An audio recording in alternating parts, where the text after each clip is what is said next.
Hello and welcome back to another video. Didn't really want to do this, but you've got to, haven't you? Sunderland succumbed to a 1-0 defeat at the weekend to Hull City. An abject performance, really. Looked tired, looked lost, and just looked totally a breath of ideas. Just didn't know what we were doing. Never got out of second gear. Hull with a better team. And you could possibly say that performance has been coming at home. I mean, you've looked at the Watford game where we scraped a point, the Plymouth game where we should have picked up all three, but we drew the game. And it's just so disappointing. Do you pick the worst time of the season to have your worst performance of the season? Because I unfortunately didn't make it for one reason or another, but the performance was absolutely dire. It was really bad. A lot of players did not show their true potential. And the worst thing is we had chances to win the game. You look at Isidore's header, should have scored. My ender should at least hit the target from where he is, and for the quality of player he is, you should expect Joe to do better from that header. Obviously, the winning goal is talked about a lot. It's a cross between a Patrick Roberts, Anthony Patterson own goal or a Joe Gellert goal from the corner, who, by the way, I thought was man of the match the entire game, Joe Gellert. Him or Hull's midfielder. I thought Hull's midfielder nullified us completely. But I thought Joffrey had a really good game. Could have saved it for next week if he could have, and you could have had a stinker last on Saturday, but wasn't meant to be. I do like Joffrey. I think he gets in a bit of unfair stick for his time at Sunderland. But yeah, a lot of players did not stand out. I mean, how many times have I sat here and spoke about Dennis Serkin in the past couple of weeks since I've come back on YouTube? It's just couldn't cross the ball on Saturday. Poor, just really poor. Joe Bellingham, non-existent. Daniel did what he could. Chris Rigg just looked shattered. Poor lad just looked absolutely shattered and knackered. And he needs to take out the team for his own good, really. Not going to go as far as say he's been burnt out, because what other choice have we had but to play him in the position we're in, the circumstances that we're in? Yes, he has players there. Alan Brown's just come back from injury. Could he have started? Possibly. Is Milan Alexic ready to be starting games in the Championship when you're in a promotion hunt? Clearly not. So Chris Riggs had to play, really. It's the same situation as what Lafayette is playing out wide left. It's necessity. I'm more sure if we had a fully fit squad, Chris Riggs would have come out of the team. But unfortunately, Regis hasn't had that. On injuries, obviously it's just a shame about Dan Ballard and Enzo Lafayette. You're probably looking at 6 to 8 weeks for the pair of them. Hamstring injuries, Sunderland hamstring injuries. We always get them, I don't know why. So it's a shame. Hopefully, fingers crossed, they're back in time for the playoffs, which I imagine it's going to be, because unless Leeds pull off something miraculous tonight and absolutely go and hammer Sheffield United, which brings the goal difference back down and the points stay the same, we might stand a chance. But as I said here at the weekend, it's never over until it's mathematically over. You're still holding out hope, really, but you're looking at it where it's massive mountain to climb. It's like climbing Everest at the minute. So hopefully the next couple of weeks, the next remaining 13 games, just let the lads pick up a bit of running form. And if it is playoffs, you're not going in as the team that are coming down from the top end of Brit with no form whatsoever, similar to like a Jack Ross in League One in 2018-19, where we were so close to automatic promotion. Is that when we eventually got in the playoffs, our form was that bad, we scraped through to the final. And the final was what it was, similar to Lee Johnson as well. Again, that close to automatic promotion, then you're going into the playoffs in a really bad run of form. If you're going to take the positives out of anything, it's nice to see Romain Mundle back on the pitch after so long. He had a 45-minute spell. I thought he was doubled up on quite well by the Hull City defence.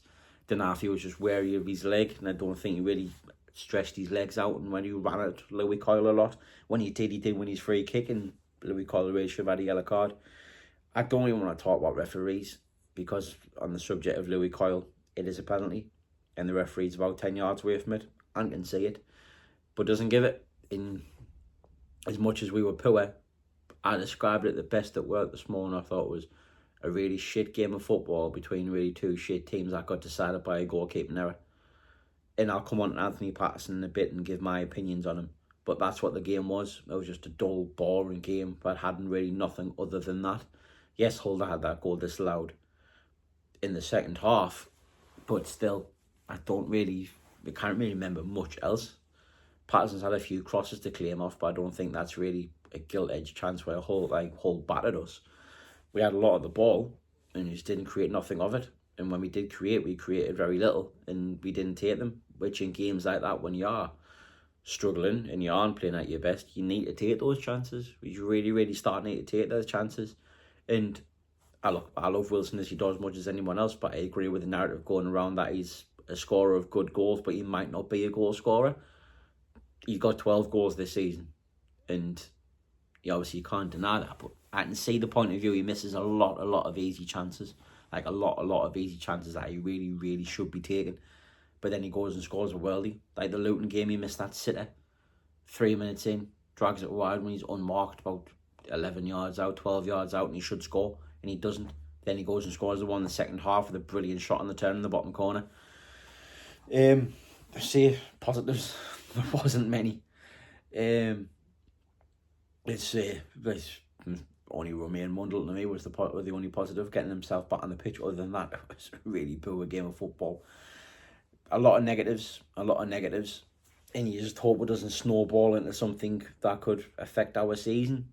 I mean, we're up there. I mean, I fancied us to win the playoffs, and I still do. But you're looking at it now, Burnley's the favourites. They're very, very lucky to first 35 minutes against Sheffield Wednesday last Friday night. Then they go and win the game 4-0. It's the difference, really. And we need to start being that team, getting on the front foot, being assertive. And I think we just need to start changing his team and actually going for it. I wouldn't be against seeing Mayenda and Isidore partnered up together, because when they do play together, they play together really, really well. I'm not saying the Quinn and Phillips, but they do play really, really well together. I imagine for Sheffield Wednesday, Romain Mundle comes in from the start. Do you keep Patrick Roberts in the team? Personally, I thought, for how bad the game was, I thought Patrick Roberts was our best player on Saturday, because it looked like anything was going to come from Patrick Roberts, which summed the game up really, because even he was poor.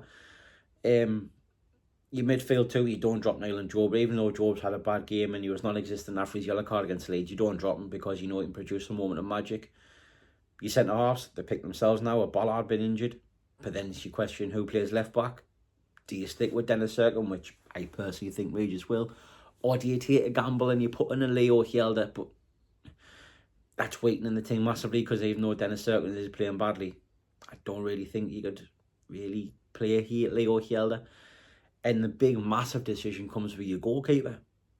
Do you stick with Anthony Patterson, or do you bring in Simon Moore? Personally speaking, I know what I do, and how many games is he going to cost us? I mean, I know Simon Moore is not the best goalkeeper in the world, but at present moment of form, he's got to be better than Anthony Patterson. He has to be better than Anthony Patterson. At least he'd come and try and claim a cross. Or if he gets to claim a cross, you shout at the player that's in front of him so he moves his head, so he's got a clear take on it. I still know I don't get with him, and I don't really want to really dig him out, because another goalkeeper is the hardest position on the pitch, but it sums up his Sunderland career really, because he's never had no competition to push him for his place, and he's been number one for God knows. Has he getting complacent in his positioning? Where he's like, regardless of how shit I play, I'm in the team the next week, which isn't the right thing. You shouldn't be like that. You should have 22 players in your squad where you can go, each player can play in each position and they're equally as good as each other, and you've got everyone pushing at each other, which is why Leeds are so good, which is why Sheffield United are so good, and which is why Burnley are so Burnley at the top end of the league.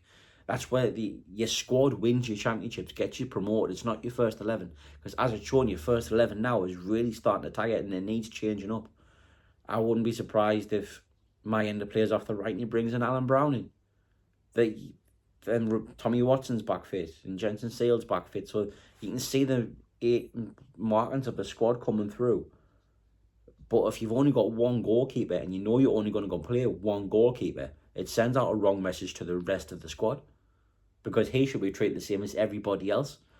I said it in January, I would have cashed in on him.